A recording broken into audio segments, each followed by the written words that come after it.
क्या आप भी हैं बोर्ड क्लास के स्टूडेंट्स और आपके मन में भी ये सवाल आता है कि बोर्ड एग्जाम में टॉप कैसे करते हैं, 95, 97 प्लस स्कोर कैसे किया जाता है। तो हे गाइस, मेरा नाम है रोहित डेरिया और मैंने कक्षा 10वीं में 97.2 स्कोर किया और पूरे डिस्ट्रिक्ट में टॉप किया था। तो आपके लिए मैं एक A to Z स्ट्रेटेजी लेकर आया हूं, तो वीडियो में आपको अंत तक बने रहना है। ठीक है, एक सही स्ट्रेटेजी वही बता सकता है जो जिसने उस फील्ड में खुद ने उसको अपनाया है। ठीक है, तो मैंने कुछ टिप्स को जो है कक्षा 10वीं में फॉलो किया, जिस वजह से मेरा स्कोर जो है 97.2 आया। तो रुको जरा, सबर करो।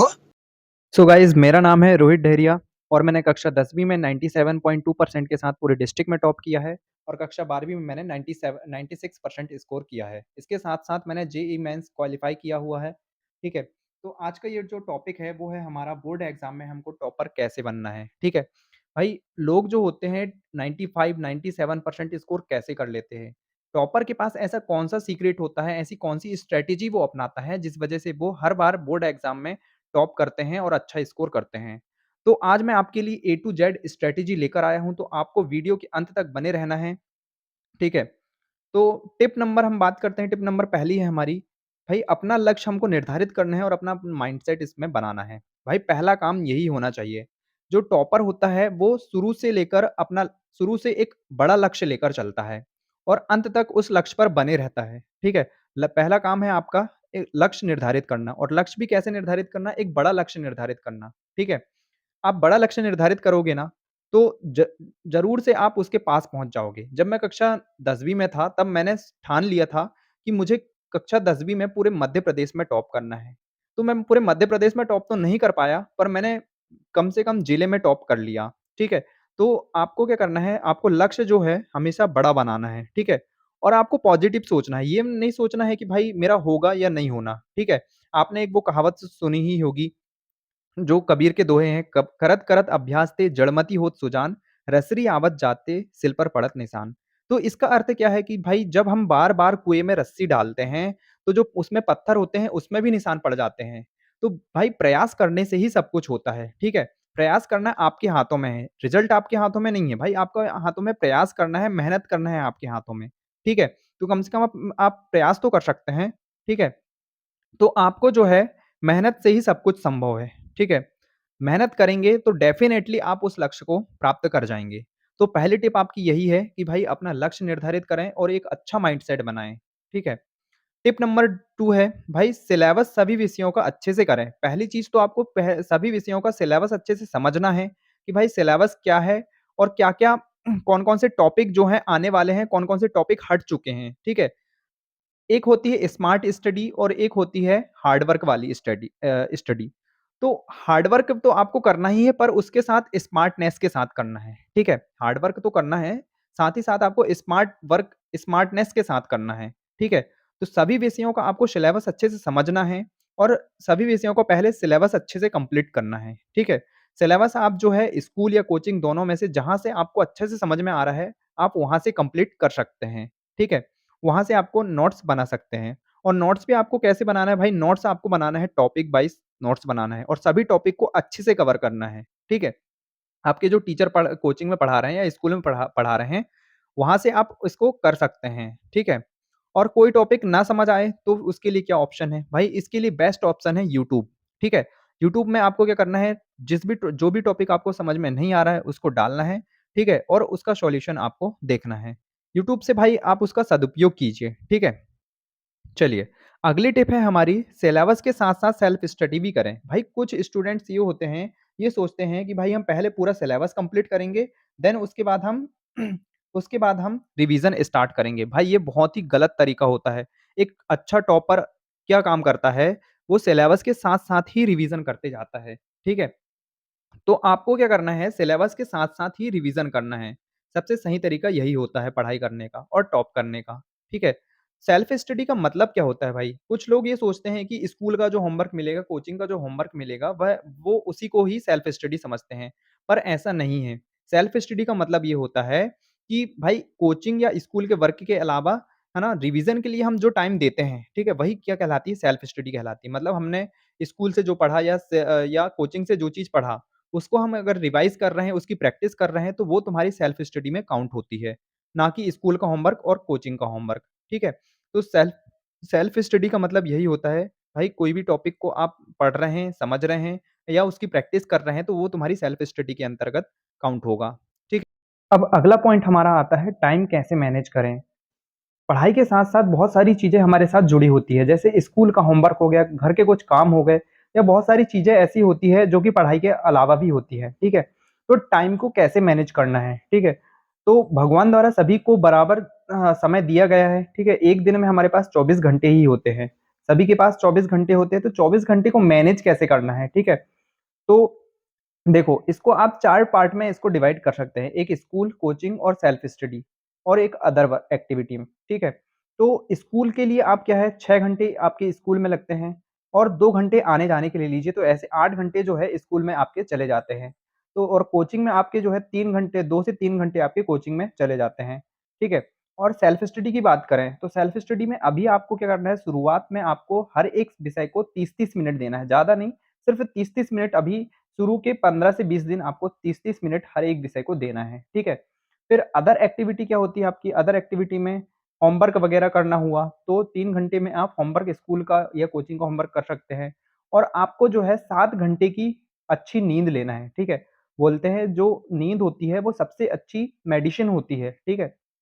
तो एक अच्छी नींद लोगे तो आपका माइंड फ्रेश रहेगा, ठीक है? तो 7 से 6 से 7 घंटे सफिशिएंट होते हैं एक अच्छी नींद के लिए, ठीक है? तो 7 घंटे की आप नींद ले सकते हैं, तो इस प्रकार से आप 24 घंटे को आप 4 पार्ट में बाँट सकते हैं और इससे आपका क्या होगा पढ़ाई भी मैनेज हो जाएगी, ठीक है? नींद भी अच्छी हो जाएगी, होमवर्क भी हो जाए अब हम बात करने वाले हैं पढ़ाई में मन कैसे लगाएँ, ठीक है? और पढ़ाई में मन लगाने के लिए क्या करें? एकाग्रता कैसे बनाएँ, ठीक है? तो ये प्रॉब्लम जो है जनरली सभी स्टूडेंट के साथ होती है। जब हम शुरुआत में जब हम पढ़ाई स्टार्ट करते हैं, तो हमारा म मन जो है क बहुत सारी चीज़ों में भटकता रहता है। पढ़ाई में हमारा मन नहीं लगता है। तो इसके लिए आप क्या कर सकते हैं, ठीक है? तो पहला मेरी टिप है कि भाई आप 30 मिनट जो है 20 से 30 मिनट जो है आप मेडिटेशन को दे सकते हैं, ठीक है? ये रिसर्च में भी पाया गया है कि अगर आप मेडिटेशन करते हैं तो आपका जो है माइंड पढ़ाई में अच्छे से लगता है, ठीक है? आपका जो फ़ोकस है, जो आपकी जो एकाग्रता है वो बनी रहती है। तो आप मेडिटेशन आप इसमें ऐड कर सकते हैं। मेडिटेशन करेंगे तो आप इससे आपका माइंड फ्रेश रहेगा और माइंड भी अच्छे से काम करेगा, ठीक है? फिर आपको क्या करना है मोबाइल से दूरी बनाना है। भाई मोबाइल बहुत बड़ा डिस्ट्रैक्शन है, ठीक है? आपका पढ़ाई में मन ना लगने का कारण एक बहुत बड़ा है मोबाइल, ठीक है? मोबाइल में ऐसी बहुत सारी चीज़ें होती हैं जैसे इंस्टाग्राम हो गया, व्हाट्सएप हो गया, फेसबुक हो गया, ठीक है? या फिर अदर गेम जैसे फ्री फायर हो गया, पबजी हो गए, ये सब चीज़ें मोबाइल में हैं, तो ये बहुत बड़ा डिस्ट्रैक्शन है स्टूडेंट्स के लिए। तो अगर आप चाहते हैं टॉपर बनना चाहते हैं तो भाई आपको मोबाइल से दूरी बनानी ही पड़ेगी। 1 साल के लिए आपको मोबाइल से दूरी बनानी ही पड़ेगी। मोबाइल का यूज़ आप तभी करें जब आप उसको ज़रूरत हो, ठीक है? जैसे आपको किसी को अर्जेंट कॉल करनी है या फिर आपको कोई टॉपिक समझ नहीं आ रहा है, उसको आपको मोबाइल से समझना है, तभी आप मोबाइल का यूज़ करिए, अन्यथा मोबाइल का यूज़ नहीं कीजिए, ठीक है? फिर आउटडोर गेम खेल सकते हैं, जैसे आपका पढ़ाई में मन बिल्कुल नहीं लग रहा है और आप चाहते हैं कि यार थोड़ा हम हमारा माइंड फ्रेश हो जाए, तो इसके लिए आप आउटडोर गेम खेल सकते हैं, जैसे बैडमिंटन हो गया, क्रिकेट हो गया, पर इतना ज़्यादा नहीं खेलना है कि आप बहुत ज़्यादा थक जाएँ, ठीक है? आप जब थक जाओगे तो आप पढ़ाई नहीं कर पाओगे और आपको नींद आ जाएगी, ठीक है? तो इतना भी ज़्यादा नहीं खेलना है कि आप बहुत ज़्यादा थक जाएँ, ठीक है? अगला हम बात करते हैं जब पढ़ाई करने की इच्छा ना हो या स्ट्रेस फ़ील हो तब क्या करें? भाई जनरली ये सभी स्टूडेंट के साथ होता है। मैं भी जब कक्षा 10वीं में था तो क्या है पढ़ाई करता था तो मेरे साथ ये प्रॉब्लम होती थी कि मेरे को स्ट्रेस फ़ील होने लगता था या फिर कभी-कभी जो है पढ़ाई करने की इच्छा नहीं होती थी। तो क्या करना है भाई उस समय हमको क्या करना है? तो देखो, सबसे पहले आप क्या कर सकते हो कोई भी एक शांति वाले प्लेस में जहाँ पर एकदम फ्रेश एयर आती हो और वातावरण वहाँ का एकदम नेचुरल हो, जैसे खेत हो गया, ठीक है? इस टाइप की जगह में या फिर कुछ ऐसी अ, मतलब खुली जगह में आप जा सकते हो, ठीक है? जहाँ पर आप खुद अकेले हों, वहाँ जाकर आप बैठ जाइए, ठीक है? और अपने माइंड में सोचिए कि भाई मुझे टॉप क्यों करना है, ठीक है? टॉप क्यों करना है? क्योंकि भाई देखिए टॉप करने के बहुत सारे रीज़न हैं, ठीक है? रीज़न ये है कि भाई एक तो हमको हमारी फैमिली में हमारा भी नाम हो, क्योंकि जो टॉपर होता है ना उसका फैमिली में, समाज में, स्कूल में हर जगह नाम होता है, ठीक है? तो हर एक स्टूडेंट ये चाहता है कि भाई हमारा भी हमारे परिवार में नाम हो, ठीक है? हमारे भी समाज में नाम हो, हमारे मोहल्ले में नाम हो। तो ये सब चीज़ें आपको उस टाइम सोचना होगा कि भाई हमको पढ़ क्यों रहे हैं, हमको टॉप क्यों करना है? तो ये सब चीज़ें आप सोचोगे ना, तो आपके अंदर एक मोटिवेशन आएगा, ठीक है? फिर आप क्या कर सकते हैं और 5 से 10 मिनट आप क्या काम कर सकते हैं, ऐसे दोस्त से बात कर सकते हैं जिनसे आपको बात करके आपको बहुत अच्छा फ़ील होता है, आपका माइंड उनसे फ्रेश हो जाता है। तो ऐसे दोस्तों से आप 5-10 मिनट बात कर सकते हैं, ठीक है? फिर मोबाइल आपको इस टाइम में बिल्कुल नहीं चलाना है। कुछ लोग ये सोचते हैं कि भाई अगर हमारा पढ़ाई में मन नहीं लग रहा है, चलो थोड़ी देर मोबाइल देख लेते हैं। आधा घंटे के चक्कर में कब हमारे द ढाई 3 घंटे मोबाइल में लग जाते हैं, हमको पता ही नहीं चलता है। तो इस समय आपको जो है मोबाइल बिल्कुल भी नहीं चलाना है, ठीक है? और जब भी आपका पढ़ाई में मन ना लगे तो आप घर के छोटे-मोटे कोई भी काम कर सकते हो। जैसे कुछ भी हेल्प करा लिए घर में, ठीक है? अगर आप झाड़ू लगाना चाहते हैं, झाड़ू लगा लें या फिर जो भी काम आपको दिख रहा है, तो आप वो कर सकते हैं, ठीक है? चलिए, अगला हमारा जो पॉइंट है, कम पढ़ें पर निरंतर पढ़ें, कंसिस्टेंसी के साथ पढ़ाई करें। भाई देखो, टॉपर की खासियत क्या होती है? टॉपर के अंदर ये चीज़ होती है कि वो पढ़ाई करता है और कैसे करता है? कंसिस्टेंसी के साथ पढ़ाई करता है, निरंतर पढ़ाई करता है। कुछ स्टूडेंट क्या काम करते हैं, 2-3 दिन पढ़ेंगे, फिर 4-5 दिन गैप कर देंगे, फिर 2-3 दिन पढ़ेंगे, 4-5 दिन गैप कर देंगे। तो ऐसा आपको बिल्कुल नहीं करना है, ठीक है? भले ही आप 2 से 3 घंटे ही क्यों ना पढ़ें, पर आप डेली पढ़ें, ठीक है? 2 से 3 घंटे आपको डेली सेल्फ स्टडी के लिए देना ही है, ठीक है? भले ही आप कम दें, पर आपको डेली देना है। डेली दोगे तो इससे आपका क्या है रूटीन बना रहेगा, ठीक है?